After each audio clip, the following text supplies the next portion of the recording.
मौलाना मुजीबुर रहमान जा बयान ॿुधण जे लाइ मौलाना साहब जो यूट्यूब चैनल ज़रूर सब्सक्राइब कंदा।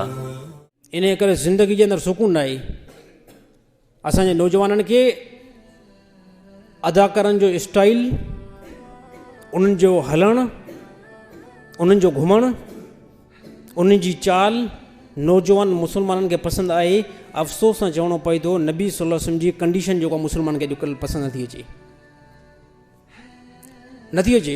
जेकॾहिं अची आहे न, उनजो दलील हिकिड़ो हुजे हा। दलील कहिड़ो? त मुस्लमान जे हर हिकु ॿार खे मथे ते पगड़ी हुजे हा, उन्हनि जो लिबास अछो हुजे हा, उन्हनि खे चेहरे ते ॾाढ़ी हुजे हा, ऐं अहिड़ी तरह उनजो मथो जेको आहे टोपी या पटके खां जेको ढकियल हुजे हा। जेकॾहिं मोहबत हुजे हा त मोहबत जी हिकिड़ी अलामत हूंदी आहे। ॾिसो, कंहिं बि बंदे खे कंहिं सां मोहबत थींदी न, कंहिं बि बंदे खे कंहिं सां मोहबत थींदी न, त उहो ॾींहुं राति कोशिशि कंदो आहे, यार मां फलाणे जहिड़ो थियां। त हिन नंढे जो तव्हांखे वाक़ियो थो ॿुधायां। हे जेको आहे न वेठो साम्हूं, हे रोज़ानो फ़िकिर में हूंदो, इहो चवंदो आहे साईं मां तो जहिड़ो थियणु चाहियां थो। ओहो परियो परियो, उथी बि हे पुट वे तूं, हे कोशिशि मूंखे बार बार चवंदो आहे। रोज़ानो मगरिब निमाज़ सबक़ मूंखे पढ़ंदो न, चई साईं मां तो जहिड़ो थियणु चाहियां थो। मां चवंदो आहियां मां घुमां बि तो वांगुरु, पटको बि तो वांगुरु पायां, ऐं कोशिशि कई मां वार बि चई साईं तो वांगुरु छॾियां। त हे छा आहे? हे हिकिड़ो मिसाल थो मां ॾियां। हे हिकिड़ी मोहबत आहे। कंहिं बि बंदे जी कंहिंसां अगरि मोहबत थी वई न, त उहो ॾींहुं राति कोशिशि कंदो त मुंहिंजी कंडीशन इन जहिड़ी थी वञे, मुंहिंजो हलणु इन जहिड़ो थी वञे, मुंहिंजो फिरणु इन जहिड़ो थी वञे, मुंहिंजो ॻाल्हाइणु इन जहिड़ो थी वञे। त जेकॾहिं अगरि मुस्लमान नौजवान खे फ़िक्र हुजे हा न, त नबी सल्लल्लाहु अलैहि वसल्लम जी सीरत असांजी ज़िंदगी में अचे न, त उहो फ़िक्र में लॻी वञनि हा। उहो पंहिंजे चेहरे ते ॾाढ़ी छॾे ॾियनि हा। हे ज़ीनत आहे, हे तमामु वॾी ॾाढ़ी ज़ीनत आहे। जेकॾहिं अगरि ॾाढ़ी जेकी आहे न, जेकॾहिं ॾाढ़ी मर्दनि खे ना अचे हा न, पोइ दलील हुजे हा त अलाह ताला रखण जो हुकुम नथो ॾे। ॾिसो, अहिड़ी तरह औरत बि इंसान आहे, मर्द बि इंसान आहे। औरत खे कंहिं क़िस्म जी ॾाढ़ी न ईंदी आहे। ईंदी आहे औरत खे ॾाढ़ी? उहो बिल्कुलु न ईंदी आहे। हे अलाह ताला हिकिड़ो फ़र्क़ु बयानु करणु चाहियो त मर्द खे असां हाकिम बणायो आहे। क़ुर में छा फरमायो? अलाह ताला फरमायो अर्रिजालु क़व्वामून अलन निसाए, असां मर्दनि खे औरतुनि जे मथां हाकिम बणायो आहे।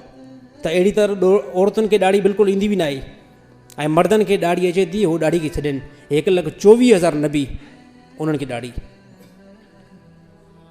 जन्नत में इनशाअल्लाह सभई हलंदासीं। असां सभई जीअं जन्नत में एंट्री थींदासीं न, त हाणे हिते मूंखे ॾाढ़ी ॾिसो था न, हिते मूंखे अल्हम्दुलिल्लाह ॾाढ़ी आहे। जन्नत में इनशाअल्लाह जॾहिं एंट्री थींदी न, एंट्री थियण खां बाद में तव्हां ॾिसंदो यार साईं त दुनिया जे अंदरि ॾाढ़ी हुई, पर हाणे साईं पप्पू कीअं लॻो पियो आहे भला। त उहो बिल्कुलु हे ॾाढ़ी न हूंदी मूंखे। जन्नत में एंट्री थी वई न, हे बिल्कुलु चेहरो मुंहिंजो लसो, बिल्कुलु कंहिं क़िस्म जो कोई वार न हूंदो। अलाह ताला फरमाए दुनिया में रखो। हा, उते वरी उते सभिनी इंसाननि खे ॾाढ़ी न हूंदी, बिल्कुलु गोरा साईं, गोरा। हे चीनी हूंदा आहिनि, चीनी, उन्हनि खे बि कंहिं क़िस्म जी घणनि खे ॾाढ़ी हूंदी न। इंडोनेशिया वारा, उहो 50 साल उमिरि थी वेंदी आहे, उन्हनि खे ॾाढ़ी न ईंदी आहे, बिल्कुलु ईअं लसा। जन्नत में एंट्री थींदी, ॾाढ़ी ख़तमु। उते सिर्फ़ु हिकिड़ी ज़ात खे ॾाढ़ी हूंदी, ॿुधायांव, सिर्फ़ु नबियुनि खे ॾाढ़ी हूंदी बसि। हाणे हिते अंदाज़ो लॻायो त नबियुनि खे ॾाढ़ी भला छो आहे? छाजे करे जन्नत में वॾे में वॾी फज़ीलत ऐं वॾे में वॾो हुस्न जेको अलाह ताला ॾींदो न, उहो नबियुनि खे ॾींदो। ऐं ॾाढ़ी खां वधीक को हुस्न ई न आहे। ऐं जेकॾहिं ॾाढ़ी में हुस्न न हुजनि त अलाह ताला सभिनी खे बि ॾिए हा।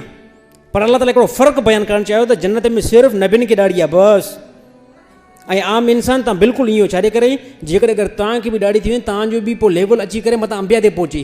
जीअं उहे ज़्यादा हसीन आहिनि, तव्हां बि उन्हनि जे मथां लेवल में अचणु शुरू थी वञो।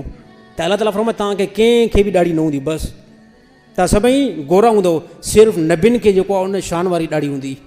यानी मालूम थियो ॾाढ़ियुनि जे अंदरि ज़्यादा घणो हुस्न आहे, ज़्यादा ॾाढ़ियुनि जे अंदरि हुस्न आहे। त दुनिया जे अंदरि रखे वठूं, बहाना न कयो साईं ख़ारस थिए थी, साईं गर्मी थींदी आहे, हिते फुरणियूं थींदियूं आहिनि। हा साईं सिधी ॻाल्हि कयो, चओ दिलि नथी करे न, ॿियो छा भला। चई साईं घरवारी रखणु नथी छॾी। हाणे हे हिकु ॻाल्हि आहे भला? घरवारी जंहिंजे मथां क़ुर छा फरमाए, तव्हां हाकिम उन्हनि जे मथां, चई साईं न घरवारी नथी रखे। चए यार त कहिड़े क़िस्म जो तूं मर्द आहे पोइ भला? घरवारी नबी सल्लल्लाहु अलैहि वसल्लम सुन्नत खां रोके त पोइ तूं रुकिजी वेंदी। हे सभु जेको आहे फज़ूल ॻाल्हियूं आहिनि, ग़लति ॻाल्हियूं आहिनि। इन खां जेको आहे साथी परहेज़ करण जी कोशिशि कनि। अलाह ताला अमल करण जी तौफ़ीक़ अता फ़रमाए।